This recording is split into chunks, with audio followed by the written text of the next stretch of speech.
around 11 a.m. and we will of course bring that to you when it happens. Well, Alex? That's exciting. Okay, thank you very much, Kristen Welker. Thanks, Alex. Well, right now the president is competing to keep his job in 2012 against a faceless, nameless opponent. Republican hopefuls have claimed the spotlight, then fallen out of view, all based on the trip of a word or perhaps the slip of a comment at the innumerable debates and campaign stops. Now, at this moment, there is absolutely no obvious answer to this question.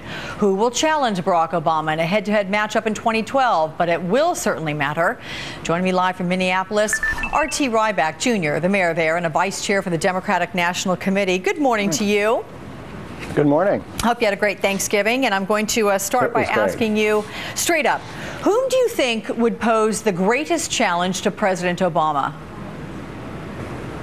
Well, I think if they all ran together, that would be the biggest challenge, because when I see the things that the crowd cheers for and boos at these Republican debates, when I hear what they're talking about, it sounds like they want to go back to the same economic policies that collapsed the economy in the first place. So it's a really good question, and we talked about that at the Thanksgiving table. Who the heck knows who's going to come out of this scrum? But I'll shock you all today. I'm voting for President Obama. Really shocking. But what I'm going to ask you, though, when you just give me a consensus of what people were saying then, if you don't want to go necessarily on record, at that Thanksgiving dinner, whom do people think would be the toughest person for the president to beat? Well, it's tough to tell. You can go through all these tactics, and, we talked about it, but frankly, I don't think my table came up with any consensus on it. The thing I'm focused a lot more on is trying to figure out what's the message we have, because, these are tough times, and people rightfully are going to ask questions about all this, and they're going to ask that big question that is always asked in elections: are you better off than you were 4 years ago? And I want you to think about this for a second. 4 years ago, we had a president who had us stuck in an seemingly unending war in Iraq, and bin Laden was at large. The economy had collapsed. All the regulations that they had taken off had the housing industry, the financial services industry collapse. That was 4 years ago.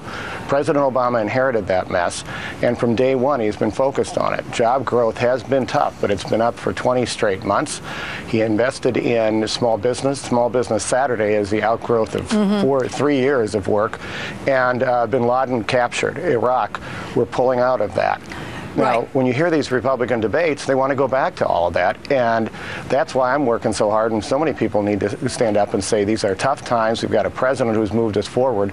Don't go back. Okay, and we can certainly see why there are certainly a number of places on which for the president to hang his hat of success, but let's face it, jobs, jobs, jobs. You need to say much more than that, although I do want to talk about this recent Gallup poll, which shows that if the president were pitted against Joe Republican, that being a generic unnamed Republican, the race would right now be a statistical tie. Now, that's with that whole vast group running in the election right now on the GOP side. When that narrows, when that tightens up, and you've got just one person for the president to face, do you think that will be a challenge for this president?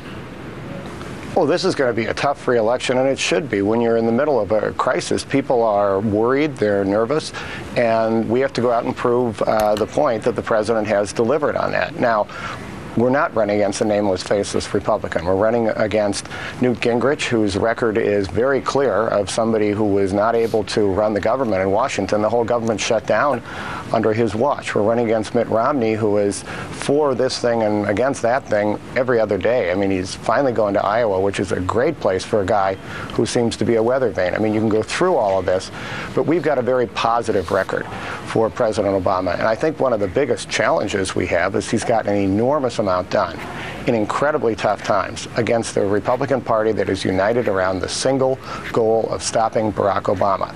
Now, we'll go out and tell that story, and I have a lot of confidence in the American people, and I believe they'll re-elect the president. R.T. Rybak Jr., I think we're going to chat with you again next hour, so don't go too far. Thanks so much. Thank you. Coming up, big developments in Egypt on this Friday as the political standoff between the military and protesters heats up in Tahrir Square. We're giving you a live look right now. Lots of people, very, very crowded square there, thousands in fact, and we're going to take you there live.